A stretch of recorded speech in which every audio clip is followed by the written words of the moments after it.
everybody. Happy Monday and welcome to the Cluster Puck Podcast, part of the MHRT network here at Center Ice. I am Nick, and guess what, guys? She's back.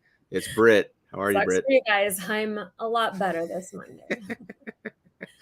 Well, very good. Well, we missed you last week, but we covered up a good number of things. However, during this week, quite a lot of stuff was going on. So before we go ahead and get started into all that stuff, let's just go ahead and do our sign-ons here. You can follow us you can follow the MHRT network so you can get notified when shows like the Cluster Puck Podcast go live. Go ahead and hit like and subscribe. You can find us on YouTube, Facebook, Instagram, Twitter, I think Twitch. I think we have a bunch of different places. And then if you want to follow us individually, you can follow us at the Cluster Puck Podcast on Facebook and Cluster Puck Avs on Twitter and Instagram. Okay, so there's a lot of stuff that needs to be covered in a short amount of time to do it, but I think the most obvious one that we'll start with first happened on Saturday while, ironically, Allie and I were on a camping trip.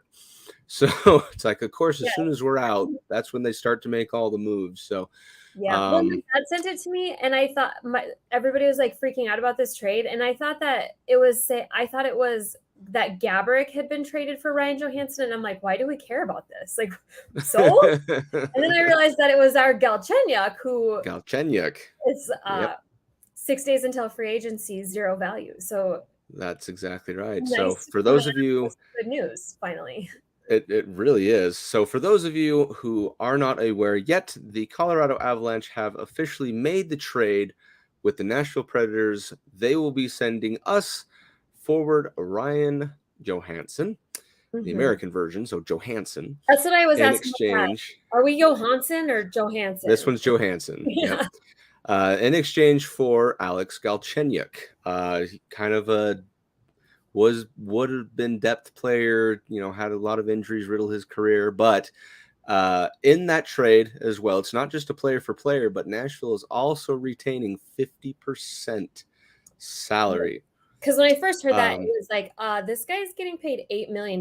Like, are we considering this a full-blown fill-in for Landy? But no, when it came out, $4 million retained. It's some serious 2C for $4 million. Oh, yeah, exactly. And that was the immediate reaction that I had. I thought it was kind of a joke at first when I first looked at it, but then all of a sudden it's like, no, we landed Ryan Johansson, which is pretty impressive, because that right there, that was the first thing that I said to Allie was, well, that fits our 2C spot. Our 2C is now completely covered. And it's there is nobody in this league that knows anything about anything that's going to tell you that this wasn't a clear-cut win for the Avs. And the thing is, we don't even hate Galchenyuk. He was somewhat of a staple piece. We did quite a bit of developing with him. He specifically had said how what's his name, Cronin had helped him a lot in his game. He's developed a lot. He's a guy who struggled with injuries, struggled with development. His defensive play has always been kind of a liability. And he said that he's grown a lot since he joined the Eagles. And that's one thing that sucks about losing him to the Ducks. Our Eagles coach is that he has really developed some on their way out of the NHL players. Galchenyuk may very well be retired had we not signed him. And he may just not re-sign with the Preds and come right back to the Avs again because he's a free agent come free agency. So that's exactly right. We may very well just be re-signing him, and literally all we're doing is paying Johansson to do what he's going to do. So we lost zero for half price. Yeah. And the beautiful thing here is we may have maintained our ability to keep all of our defensemen intact. We might not have to part with Taze or Girard, and we still might have room to make a big, huge swing. We kept all of our assets. We've got that first round pick. We've got all of our retention spots. We've got all of those little things that we've been trying to figure out what we're going to do to fill that 2C. And now we might be able to, if we could put Johansson, that's going to take me forever. Imagine if we assign somebody else and he's our 3C. We could have a serious. And kind of with what you were just saying is right now he's locked up the 2C spot because who knows where Compher may be going, right? But here's the thing is, what if we do end up re-signing GT Compher? When you consider that he's like the fourth highest rated free agent on the market, it's hard to just not re-sign him for maybe what feels like an overpay for us, but somebody else is going to overpay him if we don't. Exactly. We know what he's capable of. We know that last year is not the usual, but it might be what we have to go with. And, it's what we know and what we trust. And at least it wouldn't be a huge risk. We could, for the most part, know what we're getting. Yeah, exactly. Because I'm just thinking about that second line, and how cool would this be? So let's say your first line is, since Landeskog is out, Lehkonen, Rantanen, McKinnon. Right. Lethal first line. Fantastic, right? And your second line comprises of, assuming first we re-sign Evan Rodriguez or JT Compher, right? But on this case, I'm going to say Evan Rodriguez because he's kind of the shot that I'd like to pair up with first. Yeah. You would have Evan Rodriguez, you would have Ryan Johansson, and you would have Val Nichushkin, which is just as good a second line as the year we won the cup, i.e. 2 seasons ago now. So I think as far as what you're looking for in a 2C, Ryan Johansson fits the bill. Right. And so we had talked about doing a player spotlight. So we're just going to call this kind of our player spotlight with him because he is somebody that a lot of people don't know a ton about. His name has always been out there, but he is somebody who's been riddled kind of with injuries and some up and down times. He started with the Blue Jackets. It's crazy that he has been around the league since 11-12 and he's only 30 years old. He had some really good seasons with the Blue Jackets when he was surrounded by what, Nick? Speed and hands. All kinds of stuff. He got himself to Nashville. He had a couple decent years. He got his Achilles, which every time I say this, it makes me want to puke because it's just disgusting. He got his Achilles cut by a skate blade, which is so, I can't imagine like a more horrific, that's like nightmare torture stuff to me. But he struggled a little bit on and off. But when you consider what he played with in Columbus and Flourish compared to Nashville, which is more of a heavy defensive kind of like the polar opposite of Colorado, I would like to be positive and think that he's going to find his game again with Colorado. I think it's much more his speed. I don't know if you saw the Peter Baugh tweet where he basically said when he played for Nashville and they came against the Avs, he basically said they were terrifying and they were the best team he's ever played against. And they just got their asses kicked. Like that's pretty much all he said. So I bet he's so psyched good. The opposite end of this because Nashville and Colorado are just not the same types of teams. Particularly when you consider Nashville in the prior, 3 to 4 years to last year, like a quick speed, and he's a playmaker. He's not really a goal scorer. He's a playmaker. So being a playmaker with guys that are slower than you and heavier than you, it's not, a formula for success, but he might seriously pop off in Colorado. And I mean, I'd imagine. And that's very true because I want to bring to attention, not this last season because he had his season cut short, but the season prior, the 21-22 season, he plays 79 of 82 games, so effectively a full season. Yeah. He gets 26 goals, 37 assists for a total of 63 points. Yeah. That right there is the number I'm most excited for. Like I said, I'm discounting last season because he didn't play a full season, even though he had 12 goals, 16 assists, right? Well, and the positive is the things that kept him out aren't like re-agitating injuries. They're all kind of freak accident stuff. So I'd imagine none of those will be an issue in the future. Exactly. And considering two things, A, if he plays a full season with the Avs, which, injuries are definitely our thing, so definitely one thing to keep an eye on. But two, excuse me, I just lost my train of thought. So if he's able to play a full season, and he's able to kind of fit in with what the Avalanche do to players when they get here, right? Look at Val Nichushkin, for example. He came on as effectively a nobody, and then he all of a sudden became a must-need staple that we re-signed for $6 million. Yeah. Take all that into consideration, plus the fact that he is half price effectively, right? $4 million a year. I am almost certain that we can get him to score 30 goals and 40 assists. Don't see people come to Colorado and fizzle out, even if he maintains, and even if he were to go to Colorado and be just a below average 2C, 3C, the thing is, it's still not a strikeout because if even worst case scenario, if he was terrible and we had to buy him out for $4 million for 2 years. I mean, we would take a $2 million cap hit when the cap is already going up. There's in no situation short of him going in and lighting their locker room on fire. Literally, there's just no losing in this situation. It's just a typical, Joe Sakic fleece job. And that's just it really is. And you think about it, you look at Nashville, the Nashville side of this thing. A lot of people at face value, and I totally agree, the Avalanche 100% won that trade. It's not even a question, right? However, the intention of Nashville, they've been trying to get rid of Johansson for, it seems like, a good number of years. Right. Like they left him exposed during. It's not. Exactly, right? So they left him exposed during the Seattle draft, and Seattle didn't take him. Because they had traded him, I think it was 1-for-1 for Seth Jones originally. Is that what I'm? I think it was Seth Jones. I think so. I want to say yes, but he was supposed to be a very important player. Exactly, right? So you look at how vital he was for some players and whatnot, but he ended up not fitting the bill in Nashville. So what does Barry Trotz do? He finally says, enough is enough. We need to get off the books, right? Right. Well, in comes Joe Sakic, the most brilliant guy of all, alongside with his partner in crime, Chris McFarland. And what do? They say, hey, we'll take him off your hands, but we'll give you this player, the unrestricted signing rights, whatever.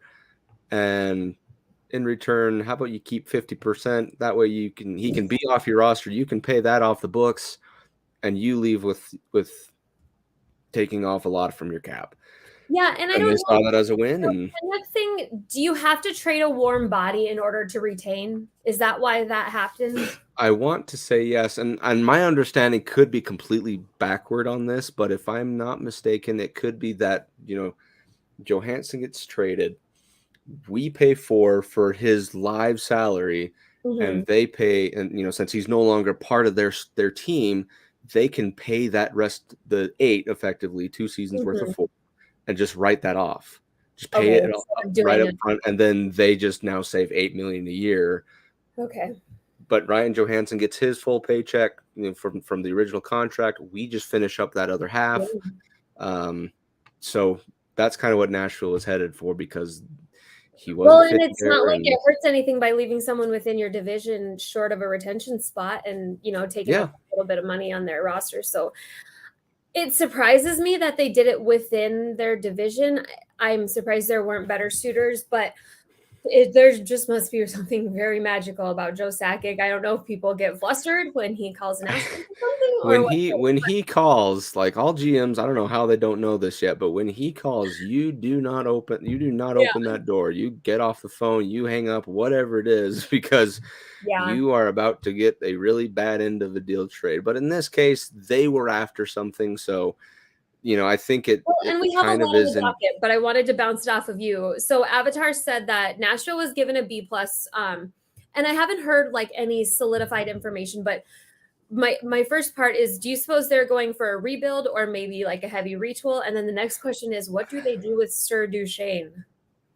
You think? Because that's a good question, because you're looking for. If they're going for repurposing cap, they want to lower the cap as much before they just start throwing money at all these players, these free agents, right? So if that's the case, keep in mind, Matt Duchesne was the other player they left unprotected in that Seattle draft, meaning they were okay to part ways with him. But is it because his contract was so bad because he was playing so poorly that nobody would want him? It could be, and maybe things have changed. Maybe it's not, the case anymore, but because of that, it leads me to believe that they would be open to move Matt Duchesne. Which might be the Avs player that the Avs just don't really ever want back. Which I think that's one that doesn't return. Oh my gosh. Why couldn't we just get Tyson Barrie along with this? Like, what would it have taken? I know, right? I'm like, couldn't you have just sweetened the deal with Tyson Barrie? We'll take his salary. We'll take his salary cap too. Like, you pay him off. I don't care. We'll take it. I don't think he gets that much is what's like, but I think he's what, 3.5? If we just might not need it all that bad if we can keep him. I know. I can't imagine anybody else to pick off a list of returners. And it's weird that I haven't even heard people discussing it. I've seen the Graves conversation coming up a lot because he is a free agent. Oh man, would have made some hearts happy to see Tyson Barrie coming on home. That would have made my heart grow 3 sizes. He is at $4.5 million. Then he's a unrestricted free agent after this year. Okay, so maybe next we do year, pick him up. Maybe we just wait one more year and then we bring him on in a little $2 million deal and he stays forever and does great, and that'd make me so happy. But yeah, anyway, end of kind of in this Johansson to end this part. I think, like I said, I'm really excited to see what he brings. He's a very tall, very bulky dude. He's a big boy, right? So yeah, him and Newt should be terrifying. That should be one. That should be one heck of a second line. So looking forward to seeing how he plays. He's already expressed that he's really excited to get going. So we'll just have to see how it plays out. But I think for right now, that 2C is completely taken care of. Now all we need to worry about is a couple of things on defense, which is the next segment that we want to get into. So it was brought throughout the week that I guess the rumblings are officially true, or whatever you want to consider it, but it sounds like the Avalanche will be parting ways with Erik Johnson, which is sour in the mouth to say. They will not be re-signing him, but maybe if he lingers in the free agent market, or extending him. Excuse me, they're not going to be extending him. What do you do? I mean, when you're a liability. Even though everybody loves you. Well, because here's the thing is, I can understand from the Avalanche point of view, you want to go after someone younger, someone who could help on the back end, shore up that defense.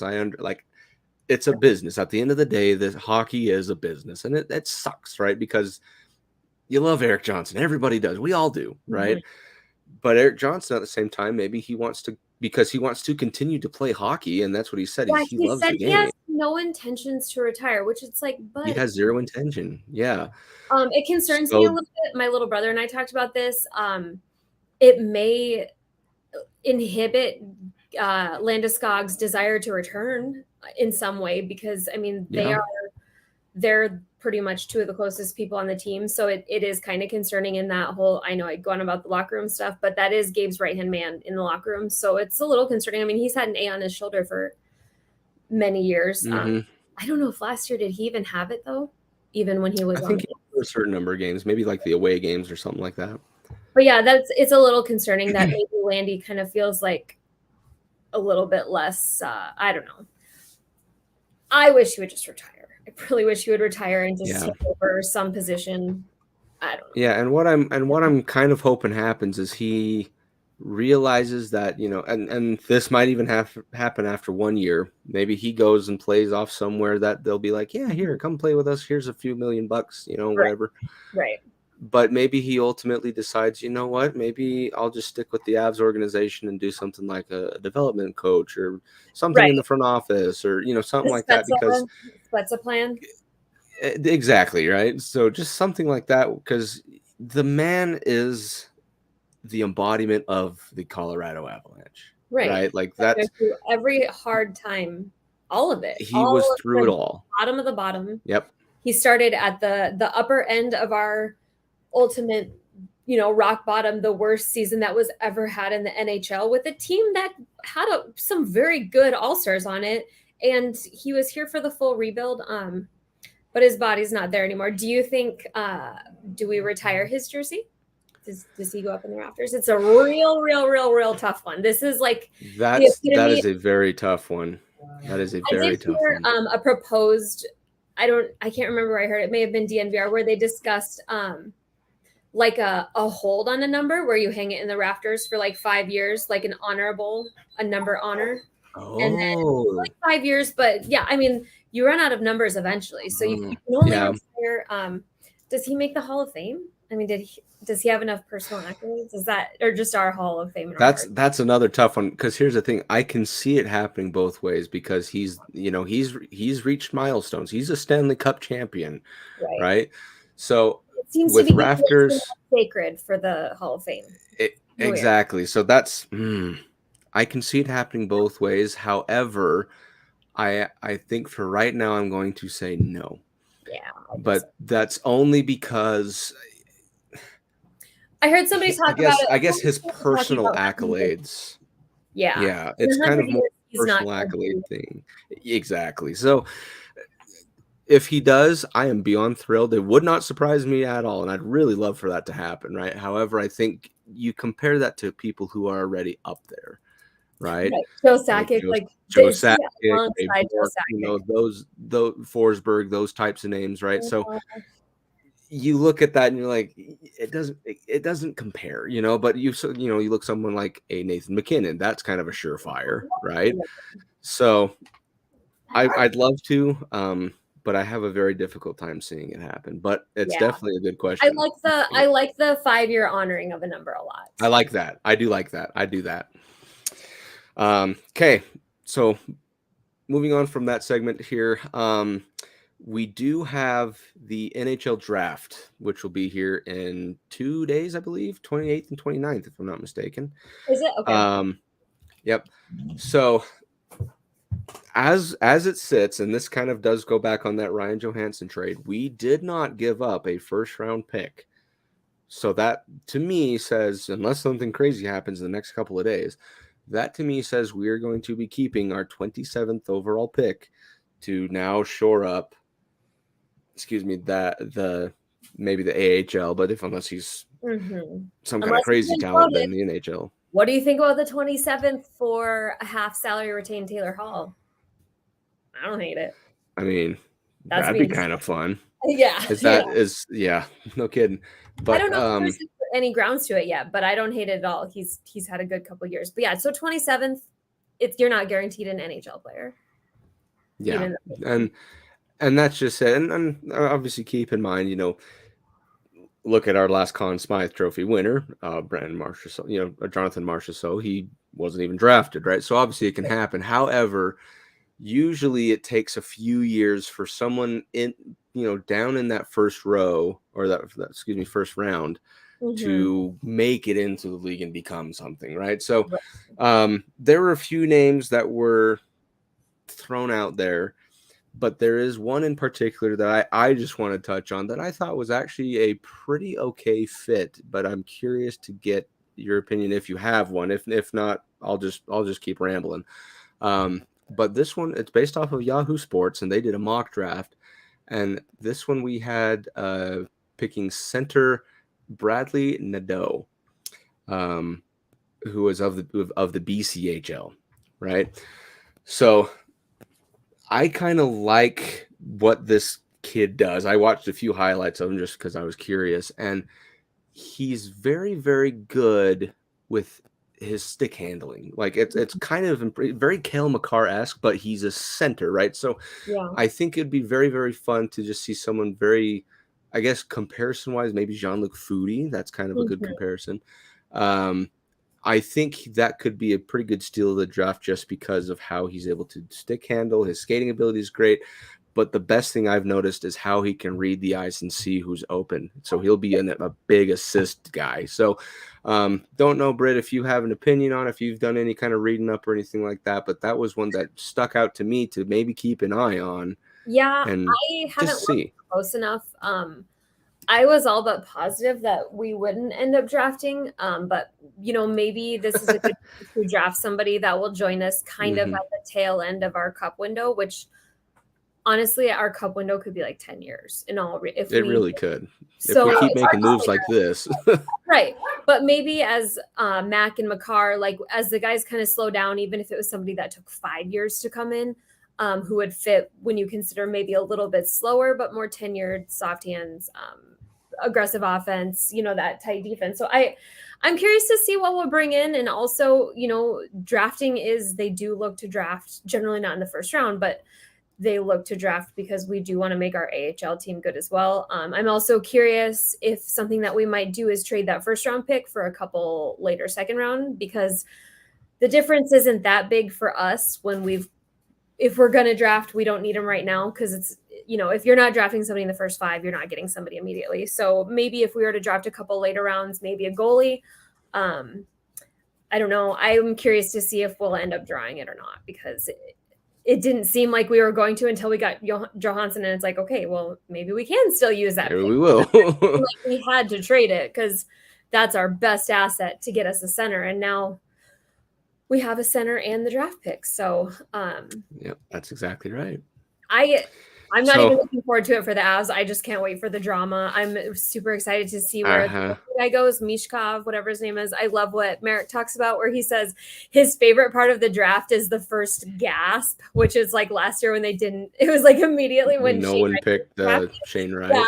So now I'm just looking forward to hearing everybody gasp because I mean, there's a chance that Mishkov, he is saying that the Ducks could draft him second, but his draft capital dropped a lot once he signed because he is supposedly as good as Connor Bedard, but he has like a 3-year contract left with the KHL or whatever it is that he's playing with over there.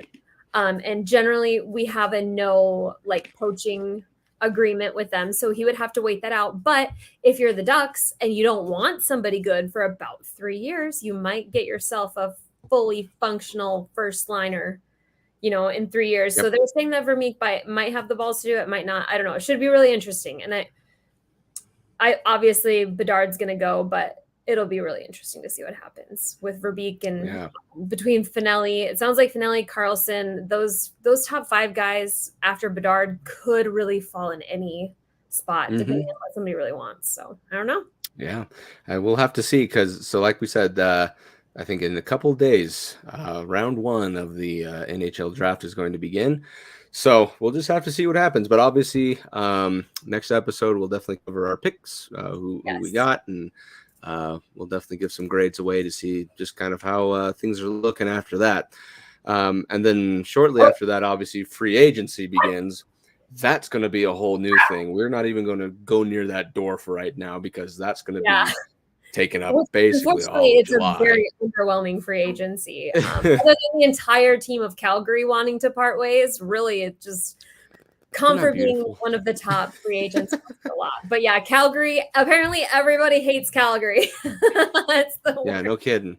So alrighty. They fired their coach, and that's what for a second I was like, what if we just got Kadri back? Like, what if he whined his way out of there? Wouldn't that be something? I wouldn't mind that at all. Not one bit. I don't know. They're a mess, man. They might be doing a full-blown fire sale. And there's statistics that I kind of went through about nobody stays in Calgary and never has. Their like longest tenured player, I believe, had like 322 games. And Calgary has been around for a long, long, long, long time. Everybody leaves Calgary. So was that Giordano? Do you know? I think probably was him, right? Sounds right. Because it was somebody really recent. And it was like, you would have thought that, I don't know. It's wild. I didn't realize how much turnover there was, but when you kind of think about it now that the whole entire team is turning over, it's going to be a very, very interesting offseason to see where that team all decimates to, because it sounds like they're all Lindholm was obviously everybody wants Lindholm. They're all going, and I don't think they can even literally afford to get rid of a lot of the guys that they have because they just doled out 2 huge contracts in Huberdeau and Kadri. And then a couple of them just have like a year or 2 left and have no intention of staying. So it'll be a long couple of years for them, especially if Kadri's one of the people that are unhappy. Yeah, and no that's kidding. We're talking about Kadri going back to Toronto, and it's like, oh no, don't do that. That's disgusting. Yeah. Okay, so moving into just a couple of small things before we get into our Hockey 101. The first one is the NHL this last week announced that they will no longer have the players wear or be out on the ice wearing their various warm-up jerseys. So military, Pride Night, cancer research, heritage, you name it.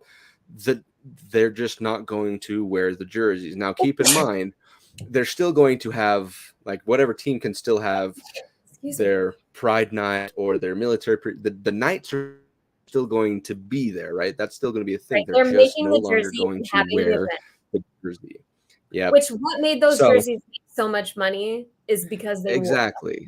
And that's kind of where I take issue with it, because it's like it was a lot of money that was raised for those various for the military, for Pride, for for whoever, cancer, for in cancer and stuff like that. So it's like, and obviously, we can't dismiss it. It was because there were a few players this last season that chose not to wear the Pride Night jerseys.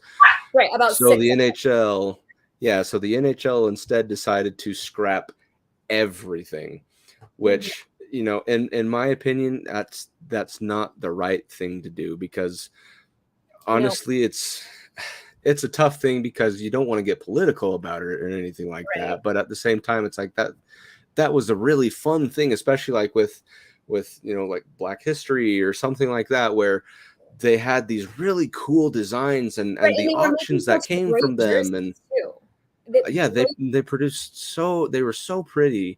And then they'd go to auction, they'd raise a lot of money and awareness and all that kind of stuff. And that's now just kind of gone. So, and they used distraction is the reason, is because it was a distraction. And which is honestly sad to me, that we allowed the 6 or so people to distract from all the goodness that came out of all those nights, all the money raised, awareness for cancer, in Pride Night. And people are so honed in on the Pride Night, but like there's so much more than Pride Night. Because there's a lot of things. Yeah. And like there are team specific ones too. Like I know the Avalanche have a state of Colorado hockey night where they were the ones with the cool flag, the Colorado state flag on it. And those so just all that. And they're not game worn. And so it's like, you almost think like, make it optional for the players to wear them or not, and then let people decide if they want to support that player anymore, figure out where their lines stand, and then make your choice whether you like them or not. And maybe I don't know. I think I completely agree, because it's like there are tons of players who want to wear those jerseys and be out there and support for the military or whatever there is. Yeah. And if there's not, let them sit out, and then social media will do what social media does, and that's a consequence. Everybody knows where they stand on pro. That's it. Yeah. Yep, exactly. So anyway, just wanted to make sure that was brought up in this little news segment here. But if it were up to me, I'd say just bring them back. Everything was awesome. All the design they were so beautiful, and the fact that you could auction it off, have it for yourself because it was worn on their back. Something about it's so cheesy, but like it's fun, and it's I don't know, the whole idea of like I'd rather have a game worn jersey, but it is fun, and it's exactly we're clearly sentimental people. Like sports is a sentimental lifestyle. You can't live for the moment that's occurring in the game right now. It's everything that's happened, and that's just, we're passionate, sentimental people. And so it's just, I don't know, it just sucks that nothing can just be joyful, and wholesome. Ever. Nothing. Yep. So hopefully the NHL, I think they need to right the ship on this one, just because I feel like that was such a big part of hockey, was those warm-ups. And like we were just talking, if they don't, that's fine. But they'll just have to take the consequences that follow, and that's that. Right, and that's the thing, is they have to get rid of all of them. It's not, if they had just taken away the Pride one, then that would have been way. Then exactly, yep. It would have been not okay at all. So, yep. Just okay. Moving on then. So, apart from the ones that we've said as far as news go, there is another piece of news, and that is that the preseason schedule has been released. The Avalanche are playing a grand total of 3 teams. 2 different times, if I'm not mistaken. I think it's the Wild, the Knights, and the Stars. Or is that? I think that's right. Let me make sure about that. But nothing too big. However, usually when the preseason schedule gets released, that is an indicator that the regular season is soon to follow. So hopefully that means maybe in the next week or so. I mean, I'd love for it to be before July 1, but beggars can't be choosers. Yep. So who will the home opening game, the season opener, is it going to be the Knights? I bet you it's Chicago for a 3rd time. I still can't believe that they made that the season opener after the Stanley Cup championship. It's just so, I don't know. Very not exciting at all. I know, it's like, ooh, cool, thanks. Right. At least there's a guarantee. What I think they should do, and this, no kidding. This is just me, but what I think they should do for the regular season is have the Stanley Cup matchup And it's just that's the only game on that night. Yeah. But it's the matchup for the two teams that went. And I'm like, let's do the Knights to be completely honest, yeah. So in this case, it'd be the Golden Knights and the Panthers, and that would be like super great because there's still some bad blood between those teams, and so it'd be really awesome, and so.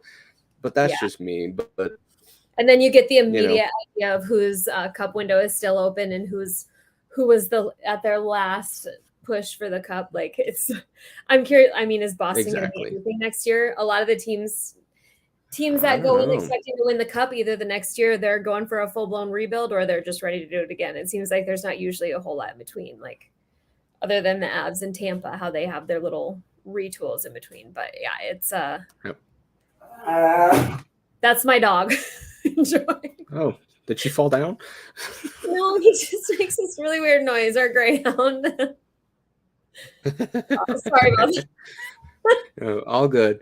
So yeah, just to recap, then the preseason schedule starts September 24th and at home against Minnesota. And ironically, we have a back-to-back. So the 24th and the 25th, we play Minnesota, then Vegas.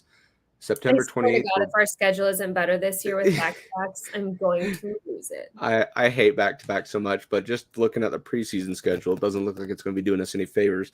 So after those first two games, then we're on the road September 28th at Minnesota, then back at home October 1st against Dallas, and then we play Dallas again at their place October 3rd, and the last preseason game is at Vegas October 5th. So you can expect maybe the 7th, 8th-ish for the regular season to begin.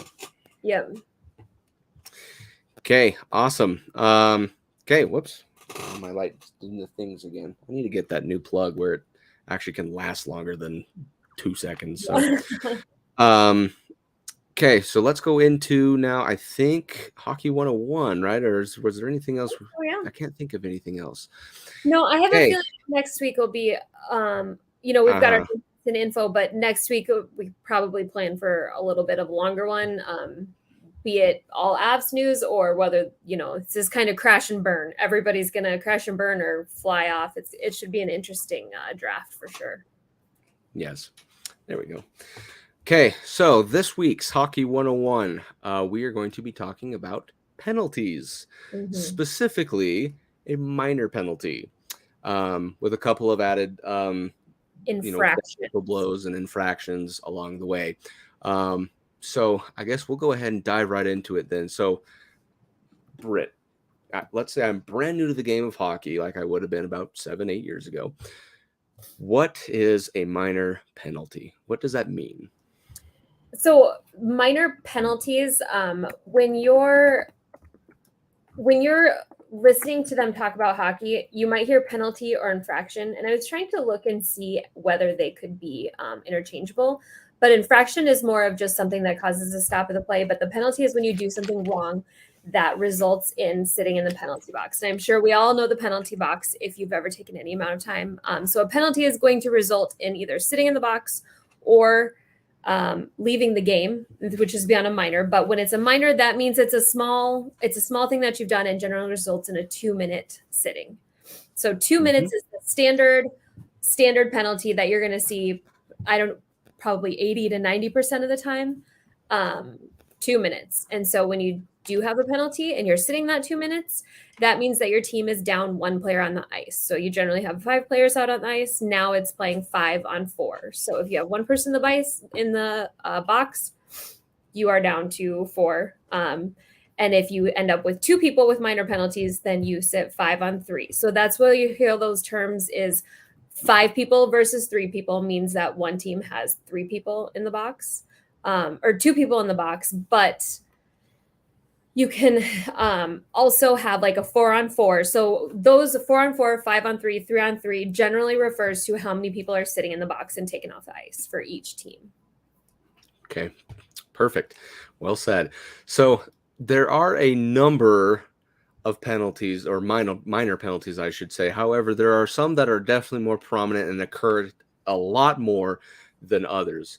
So we'll get into those, I guess not the majors, I shouldn't say, but the more common minor penalties right now. So the first one I'd like to bring up, which happens just a ton, is the hooking call. Mm-hmm. So hooking, if I could do a little demonstration here. I have my hockey stick and my gloves with me. Yep. So a hooking penalty is committed when a player, usually off the puck, mm-hmm. if I grab my stick here, when a player uses the blade of their stick to pull on their opponent's body, which like that basically restraining them or negatively affecting their movement. And that would incur a 2-minute minor, and they'll call it a hooking penalty, for example. So if someone's skating down the way and someone's trying to slap away their stick or trying to get them off the puck, but they end up taking that blade right here, hooking around their body and hindering them in any type of way, like we said, restraining them or negatively affecting them or whatever it is, they'll raise the hand if they, and so the hooking call is going to be like this. It's a literal like exactly. They're literally like hooking, right? So the referee will say if you get them in the hands, you're going to get called. Exactly, right? So that one right there, the referee, like I said, he'll raise his arm, which means a penalty is going to come. And if obviously the defense touches the puck, the penalty goes into effect, or it could go into effect if there is a dire need where the whistle needs to be blown.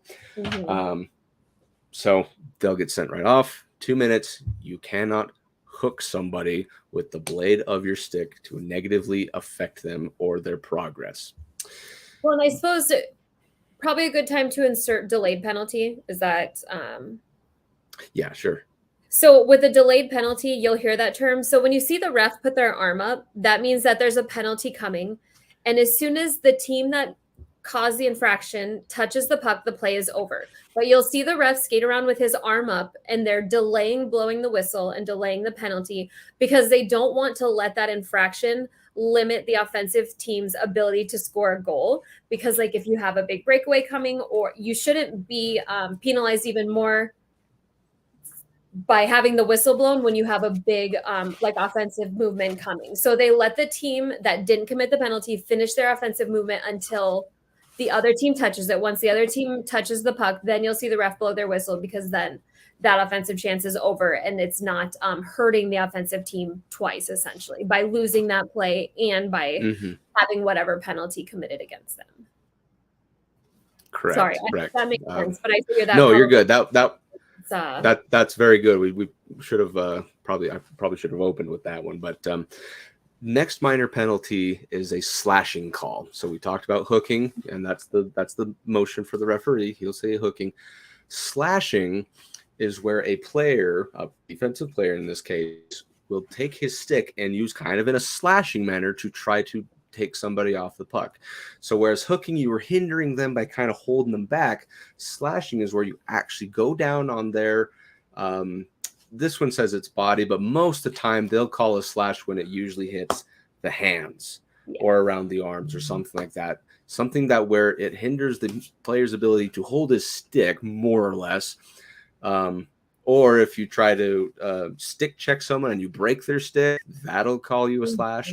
But effectively, it's, let's say I have my invisible stick right here and somebody comes in, let me move it into frame here, and slashes on the hands. The referee's hands go up and he'll call a slash, which Brit, what is the, I have the gloves on right on the forearm is the so you'll see the referee just literally slash right on the forearm.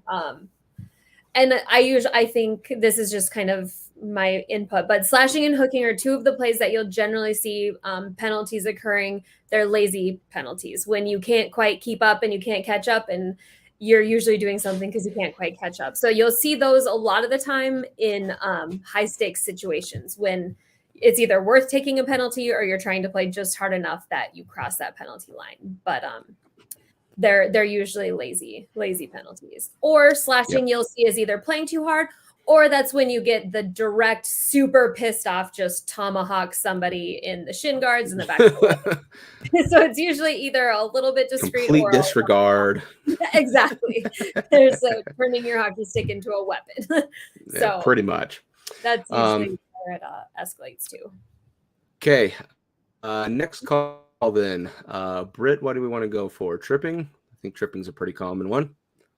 Yeah, and I'd imagine that most people can take a guess as to what tripping is. But essentially, when you first start watching hockey, there is a million different things that you would think could be tripping, but you basically have to keep not playing the puck and cause them to trip with either your stick or your body. Usually it's going to be a stick to the feet is generally what you're going to see. But it's just an intentional trip or to like an intentional impeding of their progress. And a lot of the times it's a stick to a skate and it's a tough one. Tripping is a really, there's a couple that you'll see that are highly argued, and that's going to be like goalie interference and tripping because it's really objective to what the ref sees. Every angle that you see might be different. Trips can look really dramatic when you have a stick that a player just steps on a stick and falls, but it looks so. That's one that's going to be argued a lot, but it essentially has to come down to an intentional tripping. And a lot of stuff can look intentional and not, and some of stuff doesn't look intentional and very much is. And I can confirm that. So that's going to be highly contested penalty a lot of the time, or it'll seem like that should have been tripping, but usually they're getting the benefit of the doubt that they were playing the puck. A lot of the time, as long as you're aiming for the puck, you've got your eyes on the puck, your body towards the puck and not the player, it's not going to be tripping. So that one is objective a lot of the time. Yep. Okay, next one. This one, I guess, is pretty subjective to the referee, but it is a cross-checking penalty. Usually it's one that for player safety concerns is one to look at. However, a cross-checking penalty, if I go back to the old gloves and stick here. So let's say I am the defenseman, right? My team does not have the puck, right? And I have the stick between my hands like this. If I kind of move it like this. And I forcefully check into somebody with the stick, causing them, and this is where it gets really difficult because a lot of times, obviously, if it's a check to the face, that'll get called, right? A check to the back with your arms fully, is it fully extended? I think it's fully extended. Yep, usually, yeah. Violent hits that cause someone to fall when your arms are fully extended. Now, if you kind of keep it like this and you're kind of just rattling him, they usually are okay with those. You'll see in front of the net a lot of small cross checks. Against the boards is where you'll see a lot of the more serious cross checks because you can take somebody out very easily. And it's very dangerous. I mean, cross checks to the spine, that was one of the recent NHL, what's the term that they use? One of their like things that they were focusing on. But so there was a lot of cross checks. Was that last year or was last year hooking? That was last season, if I'm not mistaken. Okay. So yeah, and it's really subjective because honestly, you see 100 cross checks a game, and they just decide where to cross the line of what's not okay. And usually, I think a lot of it comes down to the impact on the play. You know, the danger. The danger, yeah. Because you'll see a defenseman, they'll sit there and, kind of grind them. But if you're just not extending your arms out and you're just kind of trying to distract and keep them off balance, that's a lot different than a full-blown extension. And a lot of the problem is when they're getting them right in the lower back from the breezers between the shoulder pads. So that's like exposed spine there. So if you get somebody there, you can use all of your force to knock them down and get them with your stick right in the spine. So it can definitely be dangerous, but it's also a very, very regular part of the game. And that's why hockey rules are just kind of such a joke, depending on who's reffing them and who's playing them and what age you're watching. But in the NHL, cross-checking is a very subjective one. Yep. Okay, next one. Let's see, Brit. We haven't done. How about high sticking? You want to go after that one? Yeah, any contact with a player with your stick above your shoulders, basically anywhere on the body, where this one can become confusing is if they go, we had like Gabeland, or no, that was a head contact. If they go down on their knees and they're skating in front of them, you still can't hit them above their shoulders, even though their shoulders are at your waist or their face is where the puck is, you still cannot hit them there. So essentially, there's nothing that you can do in hockey that occurs above your shoulders you just shouldn't be touching the puck. You can bat it down, but the other team will have to get the first possession. So really nothing positive happens above the shoulder level. No goals scored, so it's but the thing with is high sticking and head contact. Is it high sticking also that if there's blood, it becomes a major? It becomes a double minor, Double and minor, that's excuse me. nope. You are correct, but that and high sticking. So I guess we should clarify there are two types of high sticking. This one we're talking about is the minor penalty high sticking. We'll talk about the infraction high sticking in just a second.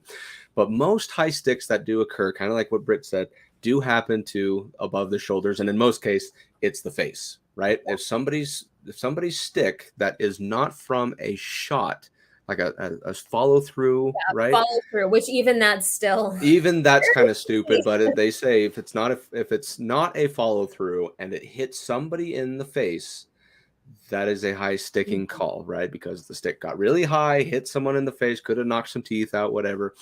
However, and this is to what Brit was saying, if that high stick does cause the mouth or nose or whatever, if it causes blood, it becomes a double minor. And a double minor means just what you thought, 2 minors served at the same time. So in this case, instead of a 2-minute minor, it becomes a 2-minute double minor and or 4 minutes in the box. Yeah, so high sticking is always funny because you'll see you'll pretty much always see the guy that got hit in the face, even if it wasn't so hard, desperately searching for somewhere on his face with blood. And if the ref doesn't see it, he'll chase the ref around with some blood on his finger because he's saying that should be a 4-minute penalty, not a 2. Yep. So if you see some guys like sticking their You'll fingers see anyone trying to do this, trying to eke some blood out. You'll see them do that all the time.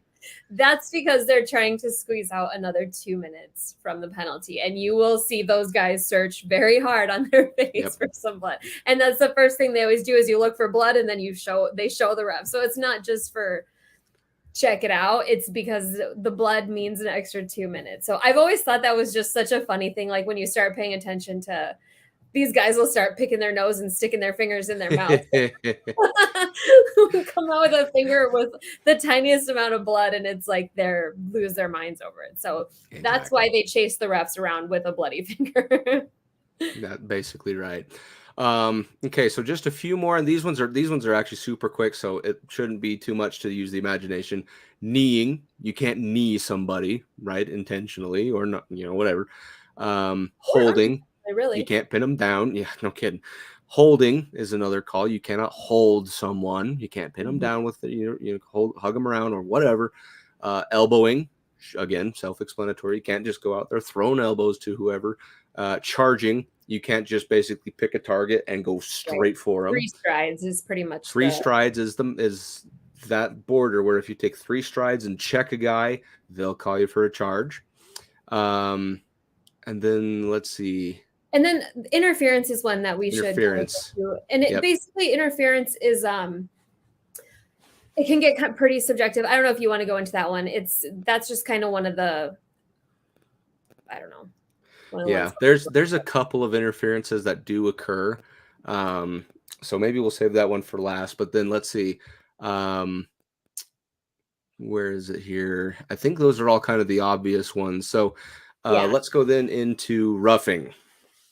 That one's kind of an obvious one, but roughing, you'll see it happen in every game, it seems like. It's when effectively avoidable contact occurs, in this case, punches being thrown. Yeah. After the whistle is blown.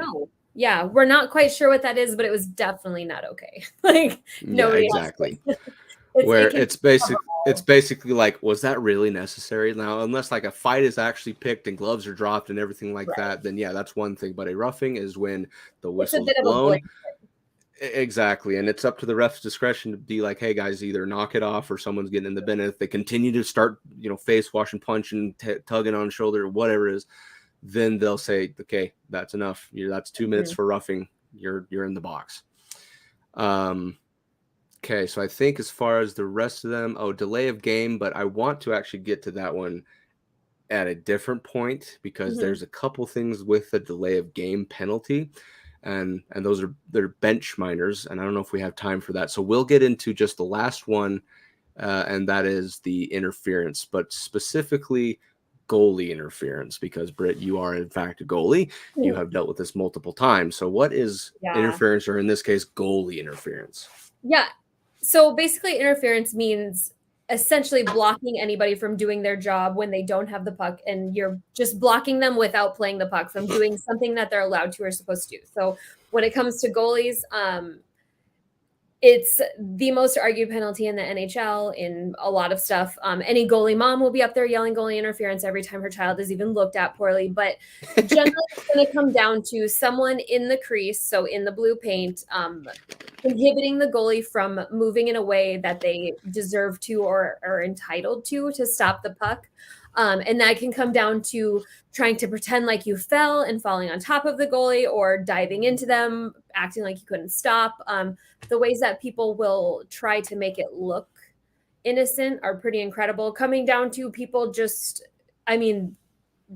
plowing the goalie, pushing them, blocking their view, standing on top of them, basically any interfering with the goalie that's not legal within their crease. And it's very, very, very subjective, because where did the interference start? Was the goalie in a place that they deserved to be? They were half out of the crease. The player was playing the puck. The puck went in the crease already, so now they have the right to play it. So it's always going to be debatable. Every single one is debatable. So it's kind of a crapshoot. There's really no guessing. I mean, Nick, there's very rarely a play, and that's going to be one of the most contested things you'll see in the NHL is goals being reviewed for goalie interference. Goaltender interference. Yep. And you're exactly right, because there are guidelines for what does and does not clarify as interfering with the goalie. Like, for example, if I'm my team has the puck, some guy checks me into their goalie. That clearly, that won't be called, because I didn't cause the initial contact. It was caused to me. A lot of the times you'll see, if I'm the goalie, my own defenseman is trying to knock this guy down in front of me. You'll see a lot of times that they'll push that defenseman right on their own goalie and screw their own goalie. And then it's like, okay, but that's not that guy's fault. So that's where a lot of stuff comes in, is, was it your own defenseman's fault, or was it? Yep. And there's a lot of acting that gets involved. That's exactly it. The goalie wants to seek for it, because if they are taken off in a mad scramble, a screen, whatever it is, they will try to put any kind of notion to the fact that they were interfered with, right? And there are goalies out there, and you'll know which ones after watching the game for a bit. They'll know exactly who they are. But a lot of the times, kind of with what Brit just said here, is it will be something as small as a blade if you pushed into a pad. Yep. It doesn't take a lot, and the referees, or Toronto, the main place that sees these penalties, they can be like, oh yeah, that's grounds enough for goaltender interference. So it is a very subjective call. I've got this phone moving on me. I have to keep moving. Oh, there you go. Sorry. It just follows you everywhere.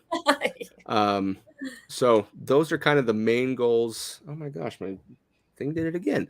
Or the main minor penalties. The various things that you're going to see frequently stopping the puck, or stopping the play throughout the game that aren't a goal. Yep.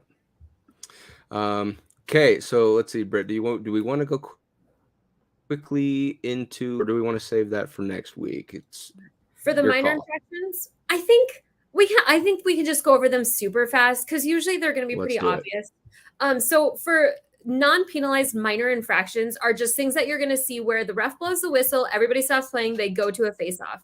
We'll go through the rules for where face-offs goes at a later time, but some of those are going to be a high stick. So this is a high stick where you touch a puck. So if the puck is flying through the air and you stop it with your stick and it drops to the ground, and it's over your shoulder, you can't just bat it out of the air and pass it to somebody in front of you. If you pass it and somebody else on your team gets it, they're gonna blow the whistle and they're gonna take it to the closest face-off dot, depending whether it's neutral zone, offensive zone, but that's one of them. So like I said, nothing above your head is good. Puck out of play. So basically within the boards is all considered in play. If it hits anything out of that, goes in the benches, the screen above the end boards, even the player benches, it touches anything there, a stick, a player, those walls, those are considered out of play. If it hits anything like that, then they're going to blow the whistle and take it back to the face-off, back to the end zone, but it's going to be no penalty. A hand pass in the neutral or offensive zone that you can't pass it to one of your players with your hand, like an open hand pass. If you close it, then it is a minor penalty and you will get a penalty. But if you do a hand pass, you can drop it to yourself in the neutral and offensive zone. But if you pass it to one of your teammates, then they're going to blow the whistle and take it to the face-off zone in the opposite end. And then the last one is you'll see happen sometimes, and this is also everything around goalies is controversial, if the net becomes dislodged. So you'll see that the nets, they're really heavy, but on each post, so the two big posts, they've got two screws drilled in that go into the ice, but they're not screwed into the ground because they have to be able to move. Otherwise, people would be hung by it. But if the net gets dislodged, which some goalies do on purpose, some will say they've never done that in their life and they never would. But sometimes it happens. Liars. Yes. And so there are some rules about who knocks the net off, when the whistle blows, blah, blah, blah. But that's something that you're going to see the whistle blow eventually for, is when the net moves, because obviously we don't want people shooting on a net that's just sitting halfway across the ice. So those are just kind of the little things. And they all have varying places where the whistle blows, but those are just the little random things that cause the whistle to blow pretty often, especially with like the pucks out of play, hitting random stuff, hitting players, benches, stuff like that. So pretty minor though, but no penalties, but they are infractions. Mm-hmm. Yep. And kind of like with what Brit said, we will go ahead and talk about where each face-off does go after certain situations, more in particular with face-offs. Again, that's going to come at a later time. We got a long summer ahead of us, but we just wanted to get you guys caught up on minor penalties, the main ones that occur, and other infractions that would blow the puck dead is what it's called. They'll blow the whistle and the play stops. The play is dead. Yeah, it sucks. It's such a kill, especially if you didn't know what was happening. But if there's a big play and the whistle blows and you're like, why? And it's like, oh, well. Yeah, exactly. Yep. You can't do that. And usually if you're watching on TV, they'll do a pretty good job of telling you what did occur. But when they do tell you that, you now should hopefully have the knowledge to be like, oh, yeah, that was blown for, offside, like we had the lesson last time. Or this one was, the was off of its moorings, so that the net's off, so they need to go take the face off over there. So now you understand kind of the lingo and have a better understanding of the game. Okay, that concludes this lesson for Hockey 101. I think that basically wraps up the episode as well, Britt. I don't think anything else has occurred. With all the good stuff. I'm very excited for next week. So we'll either have a whole lot or a whole lot of nothing is kind of how I foresee this going until who's left at the end. Agency like last year. Pretty much. And free agency usually goes by pretty quick, and then there's a couple stragglers a little along the way, but free agency does officially begin July 1st, which is on Saturday. What a better day to have a free agency, because everyone's phones are going to be ringing off the hook. We have the draft, the award ceremony is going on right now, so maybe we'll recap that next week. Are going to win it? I want to say yes, and boy, would I really want to, but I feel like Erik Karlsson will, but no. I mean, I think he's got a really good outside shot of doing it, but I think the NHL is going to see what Erik Karlsson has done offensively and give it to him. So, okay, well, that will do it for this week's episode of the Clusterpuck Podcast, part of the MHRT Network. Don't forget, again, to like and subscribe, follow the MHRT Network so you can get notified when shows just like, let's see, how do I point us go live. You can follow them on Instagram, Facebook, Twitter, YouTube, wherever you get your podcasts. You can follow us specifically, Nik and Brit, these guys right here, the Clusterpuck Podcast. You can follow us on YouTube. You can follow us on Facebook at the Clusterpuck Podcast. You can follow us on Twitter and Instagram at Clusterpuck Avs. And don't forget, again, next week we're going to have a lot of good stuff to talk about. But I think for right now, that does it for us. So, Britt, any comments to add? Nope, all good. Okay, very good. Well, thanks, everybody. Hopefully you got to spend a good hour with us. And as always, go Avs, go. Even when you feel low, you can still go. Even when you feel slow, you can still go. Even when there's no hope, you can still go. I never answer to no, man, I still go. Go, go.